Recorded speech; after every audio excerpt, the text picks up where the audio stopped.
Hello there, Tolkien fanatics. Welcome back. It has been a while, and I will use that word grandiosely as a while since I have done one of these videos. Specifically, not just MESBG content, but an Army Review series video. So if you guys haven't seen any of the ones that I've done before, go check them out on the parent channel, the LTR SBG team, and also the latest one I did. Latest, quote unquote, being several months ago on the Corsairs of Umbar on this channel. So my normal play for this is to go good, evil, good, evil. So last time I did evil, like I said, it was the Corsairs of Umbar, and I think a lot of folks enjoyed that. So I'm going to cover this time, drum roll please, the Garrison of Dale. I know a lot of you already saw this coming since it was in the title of this video, which is probably why I got you here listening to me right now ramble on. A little bit of clickbait with that, because a lot of folks are really interested in Dale right now because of the new models I released, and why not? Those are amazingly awesome looking models. Everything from Forge World is very well done, and I do have the models now, I won't lie, and they do look really good. So that's kind of sparked a lot of interest in it, especially because of the fact that it's really just confirmed the fact that we are going to be getting a new supplement. Well, yeah, we knew that. Thank you, Articon. And it's going to be including a War of the Ring Garrison of Dale upgrade. Yeah, upgrade, tomato, because it's going to be doing both for us, let's be honest. So we will be talking Garrison of Dale, and I'm going to go ahead and start with just the stuff that is in the Hobbit book, The Armies of the Hobbit, and then I'll talk about the other two models. Well, I guess it's technically three. The other three models that have been recently released. So the Garrison of Dale, it is a small army even with the new release, but it's one of those ones where if you just want to have some fun with some simple models that aren't too crazy hard to paint, in my opinion, because I have been painting a good amount of them. They do have a lot of customization. There, we'll go with that.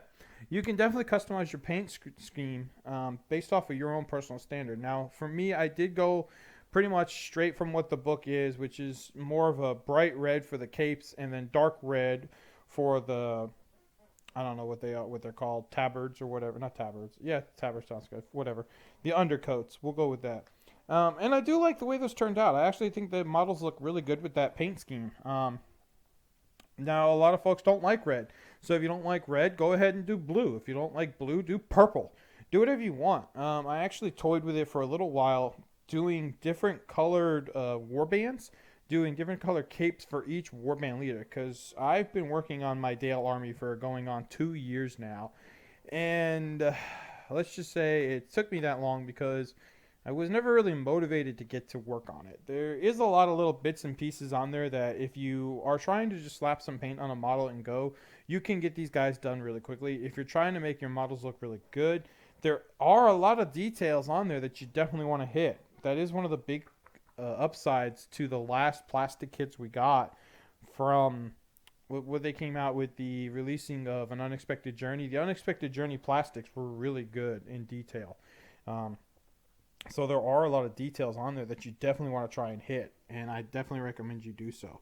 I got most of them. I will not lie, I did not get all of them when I worked on mine. There are just some things that's just like, okay, I can't spend any more time working on these guys. But yeah, so like I was saying, something you could do is put different colors, different, customize them by warband for whoever's leading them. And now with the new heroes, you can really do that. You can definitely get up to, 3 or 4 different heroes easily, especially 2 of them being new named ones. So let's hop right in it. There are 3 profiles in the book. Amazing, right? So the first profile we come to, and at the time, the biggest one, and in my opinion, I still prefer him over the new guys, is Girion, Lord of Dale, just because he gets such a bad name for being the failure to kill Smaug. And let's be honest, it was not easy to, take him down. It took a couple black arrows and then some lucky shots. And in the books, it even took a little bit of creature talking to hear from the crow that sat on Bard's shoulder to tell him where the weak spot was. But Girion, Lord of Dale, is the first profile. He is a hero of valor, so you're going to be leading 15 troops with him. Kind of funny he's a hero of valor. I would have expected him to be a hero of legend, especially because his failure is so legendary.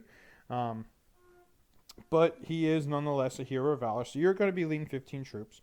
He's pretty good. He's got a fight value of 5, which is nothing to laugh at.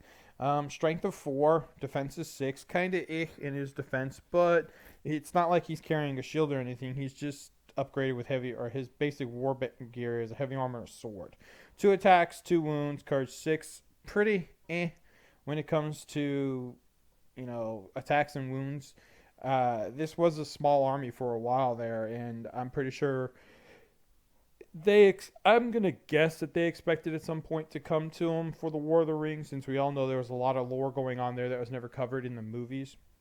But it kind of sucks that he's only 2 attack and 2 wound. 3 might, 2 will, 1 fate. That's pretty good. Wish he had another point of fate, but he did fail to kill Smaug, so I'm assuming that's why he got dropped down. Heroic actions, he's got accuracy and strike, which makes sense because the first piece of war gear you can give him for war gear options is the Wind Lance. So he is definitely going to be trying to shoot. And then he has the Great Bow. And he has the rapid fire ability, and I think Bard also has his ability, is the Great Bow. If he hits a target with his Great Bow, then he can take another shot at a target within 3 inches. If he does so, he can do so again for a maximum of 3 shots. That's not bad. And he's got a good shoot value at 3+. So you've got a pretty darn good chance of at least getting 2 shots off, if not all 3. That being said, if you go check out my latest battle report I did against Joe, I had to burn might in order to get my guy to hit. So he also has a special rule of Wind Lance trained. So you can take the Wind Lance, which is under Bard's profile. And I'm not going to go over the Wind Lance right now. Just know that he can take it. The Wind Lance isn't bad. I believe it's a small siege. Yeah, it's a small siege engine. So you're going to end up getting stuck with the siege engine deployment rules of the back 6, which is why you don't really see it taken. But the Great Bow, and the Great Bow is strength 4, which is another thing, don't forget. And the fact that he could potentially get up to 3 shots a turn with that is really good. So moving on, we have our other hero, which is the Captain of Dale. And the Captain of Dale is pretty much, what you expect from a captain. He has fight 5, which is nothing to laugh at. Yeah, it's really good to see a man captain at fight 5. Strength of 4, defense of 5, 2 attack, 2 wound, courage 4. His base war gear is armor and shield, and then the typical complement of might, will, and fate, and the standard march for heroic actions. You can give him an Esgaroth bow or a shield. Now remember, if you give both, then you can use the shielding option in combat, but you cannot gain the defense bonus. So be careful what you choose to go with there. This is an army where I'll talk about in a minute, but I think it's actually maybe a better idea to give your captains bows as opposed to the shield for defense 6. So that's the other hero for the moment. Then moving on to the other profile and the last profile in the Army of the Hobbits book, we have the Warriors of the Garrison of Dale. And when this was released, it was just simply the Warrior of Dale, who is fight 4, shoot value 4. I get shoot value 4 also for the Captain of Dale. My apologies, I didn't mention that. I guess I should. Strength 3, defense 4, 1 attack, 1 wound, 3 courage. Pretty standard man profile. He could take a warhorn, a banner, the Esgaroth bow, a shield, or a spear. So this is kind of one of the ways that I thought about building this list. The Esgaroth bow is actually a strength 3 bow. It's basically just an elf bow, which is awesome. So having strength 3 is nothing to laugh at when it comes to shooting, because defense 4, defense 5 is very common, and strength 3 can even wound those defense 5 armies, like most fiefdoms units outside of Knights of Dol Amroth are defense 5. Let's see, Rohan, defense 5. So Moran and Orcs, or not Moran, regular Orcs. Regular Orcs with a shield, I believe, are just defense 5 as well. Goblins are defense 5 with a shield. So you can see that defense 5 and having the ability to wound them on 5s with strength 3 bows is really great. The other thing to this, their army bonus, is that all captains and warriors of the Dale have their shoot value improved to 3+. So playing them pure or in a green alliance, they're now going to be able to do a lot of shooting, which is how I originally thought about playing this list. And at that point, the big way to play it, in my opinion, if you want to go ahead and take Kyrion, as many captains as needed, and then just buff your troops as much as possible and maximizing your bows, you definitely want to go green or stay pure. You can get like 60 or 65 guys. I can't remember what it was, about 800 points. So you're talking about 20 bow shots or so, because heroes don't count towards bow limit. But if you're going that route, I believe I had 3 or 4 captains plus Girion with a bow. So you're talking potentially, let's see, 3 for Girion. We'll say potentially 3 for Girion plus 3 captains is be 6 or 7. 6 or 7 bow shots if you take a 4th captain. Pretty damn good, all right? And they're all strength 3, strength 4 bows, hitting on 3 ups. Pretty damn good. Slow moving army, no cav, but with those captains, you've got the ability to burn a couple points of might to go ahead and do, some heroic shoots if you need them, some in the ways even, or some wounds even. And then also you have the heroic accuracy with Girion, where it's really like, okay, let's go ahead and use the accuracy to get a few in the ways to take out some key targets, and then use points of might with the captains and with Girion in order to do wounds. So that's probably the only way people thought of playing Dale before the new models were released. Quick side note, let's just go over the armies matrix and talk about who they are green allies with, because that is pretty important. They only have one green ally, and that is Army of Thror. Pretty much every other army they're impossible allies with. There's a couple that they are convenient allies with, one of them being Fangorn. I don't understand that, but okay. Another one is Halls of Thranduil. Kind of makes sense. That one I can understand. Lothlorien, they're convenient allies. Kind of get that one again. Misty Mountains, yeah, okay. Radagast Alliance, yeah, okay. Rivendell, yeah, okay, I got that. And then the White Council. But really, I think you're playing these guys pure for the army bonus, or you're allying with Army of Thror, which is something I have done. So those are the new, or the old profiles. Let's go talk about the new ones. And let's just start with the warrior and then kick over the new warrior and then kick over to the 2 heroes. So the Knight of Dale is the new hero. I'm sucking at this. The new warrior profile. And he's not bad. I'm not super impressed with him. I think I like the what are they called? Crap, I can't think of the name. The Easterling Black Dragon Acolytes or whatever. They're, if I remember correctly, they're the same points value, and I definitely like the Acolytes better. So they're fight value 4 still, strength 3, defense 6. So they get just defense 6 base. That's nice. And that's because they come with heavy armor, spear, sword, and shield. They are buffed from Courage 3 to Courage 4, so they are 1 point higher there. So Warhammer would make them Courage 5, which is Elven Courage. Nothing to laugh at. And then there's special rule, and this is what has people gushing. Wall of Blades. This model gains a bonus of +1 to wound when making strikes with their spear against a model that charged them this turn. That's pretty cool, I'm not going to lie. I feel like it can easily be negated by a smart general who knows how to use maneuvering to his advantage. I know a lot of people have countered that. Oh, choke points. Well, that's cool. I'm just going to sit back then and shoot at you if I have the ability to. And if I don't have the ability to, I'll just maneuver around you and go play the objective. Majority of the scenarios, of the 18 scenarios, the majority of them are objective-based scenarios of some sort or the other. Go here, capture this there, get more models here, get X model off board edge there.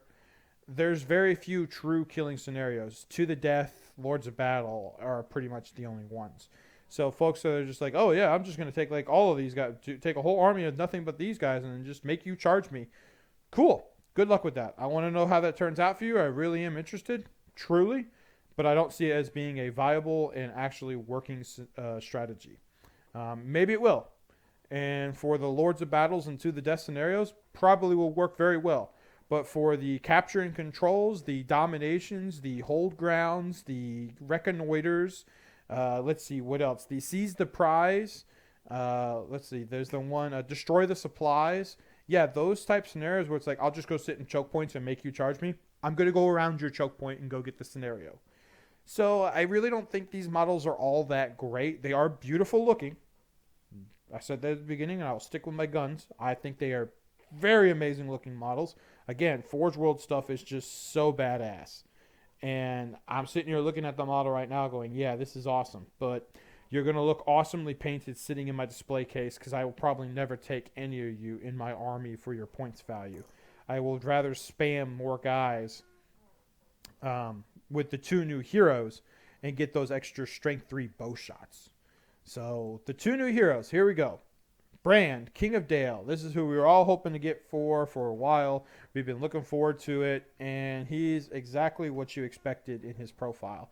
He is Fight 5, which was kind of disappointing, but that is consistent with men who are not of Numenorian stature. And by Numenorian stature, I simply mean Boromir. Oh, crap. What's his name? Aragorn. Wow. How did I forget that? And Imrahil. And yes, Boromir was a lesser descendant of Numenor, believe it or not. For you nerdies out there. That's what the Stewarts were. They were a lower branch. So he is Fight 5, but that's not bad. Strength 4, Defense 7. That's great. Having a Defense 7 hero is awesome. 3 attack, 3 wound, 5 courage. So pretty good. Not as good courageously as Girion, but I guess that makes sense. He didn't really have to look down a big-ass dragon as he shot little arrows at it. But 3 attack, 3 wound for a foot model is really good. And then he's got a 3/3/1 Might Will Fate. And I guess that also makes sense because of the fact that we know he died. So 1 fate would make sense. Heavy armor, sword, and shield for war gear. Actions are resolve, strike, and strength. So he does have strike, which is key. We do know that. I would say he definitely needs that. He's got 2 special rules. The first one's Lord of Dale, and that's his stand fast is 12 inches rather than 6. That's also big. And then the second one is Stoic Fighter. At the start of a fight, involving Bran, check to see if he would be trapped should his side lose the duel roll, with the exception of friendly models that can make way. So basically, if he's going to be trapped, if he loses, then this rule kicks in. If Bran would be trapped, he may reroll a single d6 to win the duel roll and a single d6 when rolling to wound. That's pretty good. So basically, if he's getting charged by a mounted hero or by a mounted model, should he lose, he would technically be trapped because you'd be knocked prone, and being knocked prone makes you trapped. So kind of a mini anti-cav guy there. At least that's how I would rule it as a TO. As a veteran TO, that would be my interpretation of this. Yes, I understand that you can make way and you do have to back away before going prone, but if you're prone, you are considered trapped. Therefore, if you are fighting a charged cavalry guy, your rule should take place. That's his Stoic Fighter rule would kick in as far as I'm concerned. And that's how I will rule it for events of mine until an FAQ comes out, because I guarantee this is going to get FAQ'd because people are already doing exactly what I'm doing right now and nitpicking it. But that's how I would rule it, and that's how I'm going to play it until proven wrong. Moving on, Bard II, Prince of Dale. This is Bran's son. He's fight value 5, strength 4, defense 7, 3 attack, 2 wounds this time, courage 6. So he picks up his courage where his father falters. That's not bad. Now, he does swap the wound for the courage, but that does make sense because he is only a hero of valor. Forgot to mention, Brand is a hero of legend. So he's going to be auto-passing that first stand fast automatically, and it's a 12-inch range, so that's great. And then he's got 3 points of will to pass it with, too, don't forget. So Bard, courage 6, much less likely for him to fail that courage check. And he only has 2 points of will, so that's a good thing as well. But he is 3 bite and 2 fate. So 2 wounds, 2 fate, basically traded out that ability there. A little bit cheaper than his father. I feel like he probably needed to be another 10 points cheaper, to be honest. Because he swapped, let's see, 1 wound for a courage point, and then no, never mind. He's about the same. He swapped a will for a fate. So yeah, I guess he would make sense. He's only got 1 special rule instead of 2. So yeah, 10 points cheaper than his father. That does make sense. He comes with heavy armor, spear, sword, and shield. Resolve, strike, and defense. So you got the father, Brand, who can go in there and hit things hard with strength, and you've got Bard, who can go in there against things and make it really hard for them to kill him with defense. And then he has the same special rule as the Knights of Dale with the Wall of Blades. So if he fights somebody with his spear after being charged, he gets +1 to wound. I see that being better for him because of the fact that his strength 4. So defense 6 guys, he'd be wounding on 4s. And it makes sense for him to be doing that. Plus his point cost is relative compared to the... I still think the Dale Knight guys are too expensive. Agree, disagree all you want on that, but I liken it to a Guard of the Fountain Court, and a Guard of the Fountain Court has much better special rule with Bodyguard than these guys do with +1 to wound. Yeah, maybe that Bodyguard's negated because Brand has a 12-inch standfast, but you never know. The board can get stretched pretty far. And this is definitely going to be a Horde army. So I built an army with Bard, Brand, and a couple captains, and I think I was at like 50 models. So again, I didn't take any of these knights. I think if I took the knights in it, I was down to like 42 or 43, something like that, where my thought process was I'll take the 2 or 3 extra bow shots over these guys. Plus the higher numbers made it harder for me to be broken. But yeah, that is the Garrison of Dale. So new army, a lot of folks excited for it. I was excited for it. I did do a battle report with my old list. It was an Army of Thor, Garrison of Dale combo, and it was pretty fun to play, and I'm looking forward to trying it out a little bit more. So if you guys are interested in seeing that, I will leave a link to the video, to the battle report, in the comment or the about section, comment section, whatever the hell you want to call it, below. And if there's any army you guys want to see me talk about, please drop a link, drop a comment below. Tell me who you want to hear about. I look forward to that kind of stuff, and it helps me get some content because suggestions from y'all are what I'm looking for. So until next time, guys, take care and enjoy your Tolkien Legendarium.